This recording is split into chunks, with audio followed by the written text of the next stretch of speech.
पंजाब में दशहरे पर नरेंद्र मोदी जी, अंबानी जी और अदानी जी के पुतले जलाए जा रहे हैं। अजीब सी बात है। आमतौर से दशहरे पर रावण का पुतला जलाया जाता है और 2020 में पंजाब में, पूरे पंजाब में दशहरा पर रावण नहीं जलाया जा रहा है, नरेंद्र मोदी जी का, अंबानी का और अदानी का पुतला जलाया जा रहा है। पहले प्रधानमंत्री यहां आए थे, याद है आपको, भाषण दिया था, याद है, आए थे हम, चीनी मिल चालू करूंगा और अगली बार वापस आऊंगा तो आपके साथ यहां की चीनी चाय में मिला के पीऊंगा। याद है आपको? याद है ना? चाय पी आपके साथ, चाय पी आपके साथ ना। पंजाब में दशहरा हुआ, पहली बार मैंने देखा। आमतौर से दशहरे में रावण, कुंभकर्ण और मेघनाथ के पुतले जलाए जाते हैं।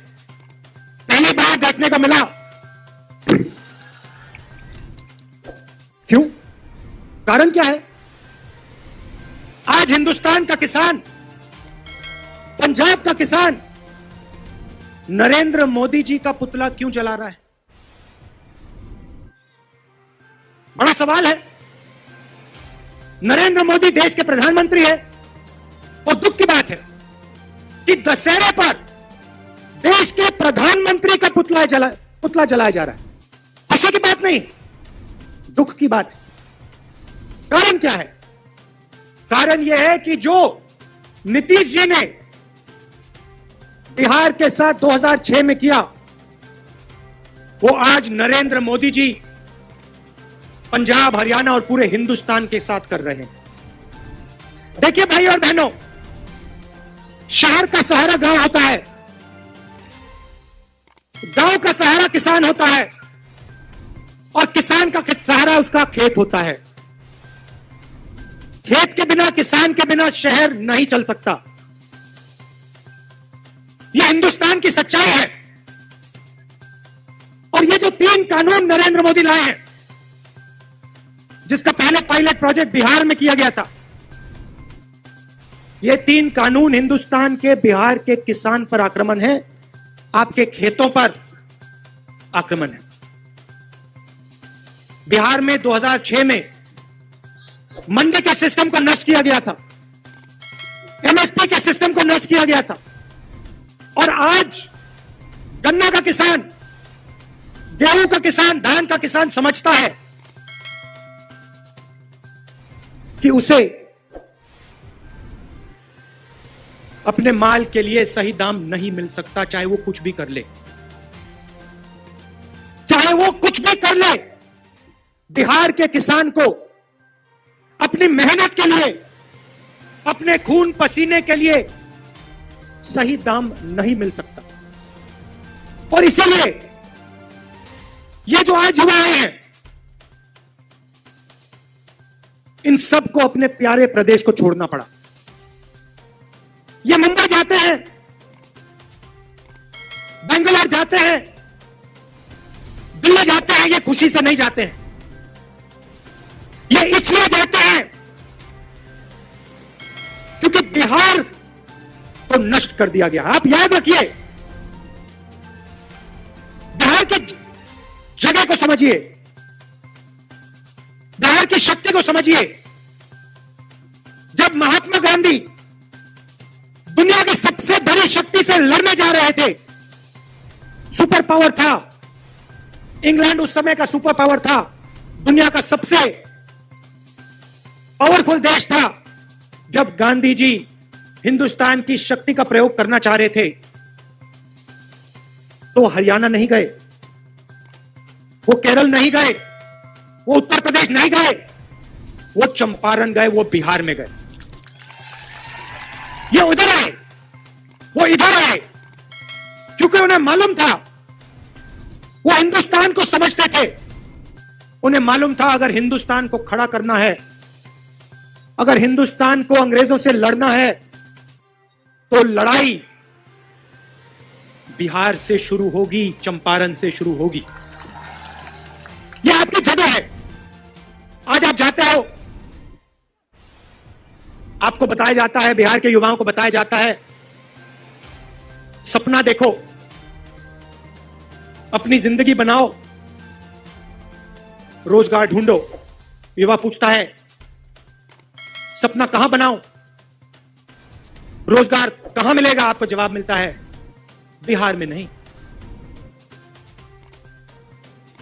कर्नाटक में, बेंगलोर में, दिल्ली में, पंजाब में, हरियाणा में, मगर बिहार में नहीं। बिहार में आपको रोजगार नहीं मिल सकता।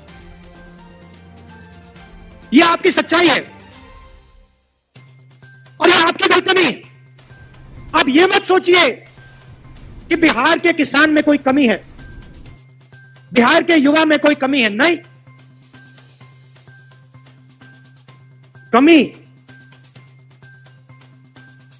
नीतीश जी में है, कमी आपके चीफ मिनिस्टर में है, कमी आपके प्रधानमंत्री में है। वो आपको सच नहीं बताते, एक के बाद एक, एक के बाद एक, एक के बाद एक आपको झूठ बताते हैं।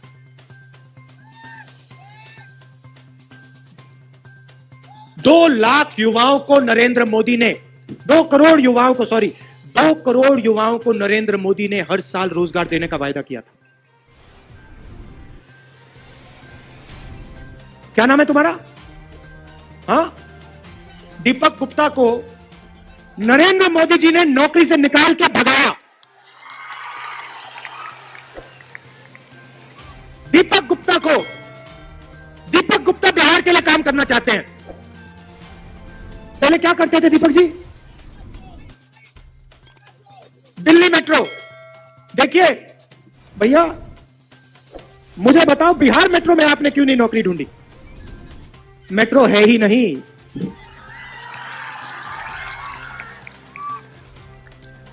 दिल्ली में मेट्रो में काम करते थे, वहां से भगा दिया। अच्छा, आप जैसे लाखों बिहारियों को भगाया। आपने देखा होगा, टीवी पे देखा होगा, मजदूर आए, हजारों किलोमीटर वापस चले, देखा आपने? याद है? अरे भैया, चुनाव का समय है, याद रखना चाहिए आपको। याद है आपको? बिहार के लाखों मजदूर आए, आपके जैसे। पीने का पानी था, भोजन था, रेलवे ट्रेन थी, बस मिली। नरेंद्र मोदी जी ने क्या किया? कहा पैदल भगाया, पैदल भगाया। मैं मजदूरों से बात कर रहा था, लॉकडाउन था, कोरोना का समय था। मैंने कहा नहीं, मैं बिहार के मजदूरों से जाके मिलना चाहता हूं, मैं उत्तर प्रदेश के मजदूरों से मिलना चाहता हूं। मैं जाके बात की, मैं बैठा सड़क पे बैठा, आपने देखा होगा। मैंने उनसे पूछा भैया बताओ क्या हुआ? मजदूर कहते हैं हमें एक बात समझ नहीं आई। मैंने कहा क्या? कहते हैं इस प्रधानमंत्री ने लॉकडाउन करना था तो ठीक है, कर देता, मगर इसने हमें 2-3 दिन क्यों नहीं दिए? अगर ये हमें 2 दिन दे देते, लॉकडाउन हो जाता, हम ट्रेन पकड़ के बिहार आ जाते, हम बस में बैठ के आ जाते। उन्होंने मुझसे पूछा राहुल जी, आप एक सवाल का जवाब दीजिए, नरेंद्र मोदी जी ने जब लॉकडाउन किया, उन्होंने 8 बजे रात को झटके से क्यों किया? बिना वार्निंग दिए क्यों किया? मैं आपको जवाब देना चाहता हूं। लॉकडाउन का जवाब और नोटबंदी का जवाब एक ही है, और आप अच्छी तरह सुनिए, समझिए। 8 बजे रात को नरेंद्र मोदी जी टीवी पे आते हैं, कहते हैं काले धन के खिलाफ लड़ाई है, नोटबंदी करनी है, 500 रुपए, 1000 रुपए का नोट रद्द करने जा रहे हैं। कोरोना के समय नरेंद्र मोदी आते हैं, शाम के समय कहते हैं 22 दिन की लड़ाई है, 22 दिन में कोरोना को खत्म कर देंगे, लॉकडाउन की जरूरत है। क्यों? नोटबंदी और लॉकडाउन का एक ही लक्ष्य था।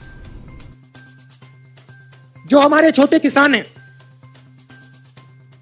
जो मजदूर हैं, जो छोटे बिजनेस चलाते हैं, जो मिडिल साइज बिजनेस चलाते हैं, उनके धंधे को नष्ट करने का लक्ष्य था। लॉकडाउन ने आपके जेब में से पैसा निकाला, अंबानी अदानी की जेब से नहीं। वो आपको बैंक के सामने दिखे थे क्या? जब आप सब लाइन में खड़े थे, आपने उनको देखा बैंक के सामने? ना। आम जनता को आपने देखा, किसान को, मजदूर को आपने अपने जेब से पैसा निकाला, बैंक में डाला। नरेंद्र मोदी जी ने आपको कहा काले धन के खिलाफ लड़ाई, और फिर सीधा आपका पैसा लेकर 3,50,000 करोड़ रुपए हिंदुस्तान के सबसे अमीर उद्योगपतियों का कर्जा माफ कर दिया।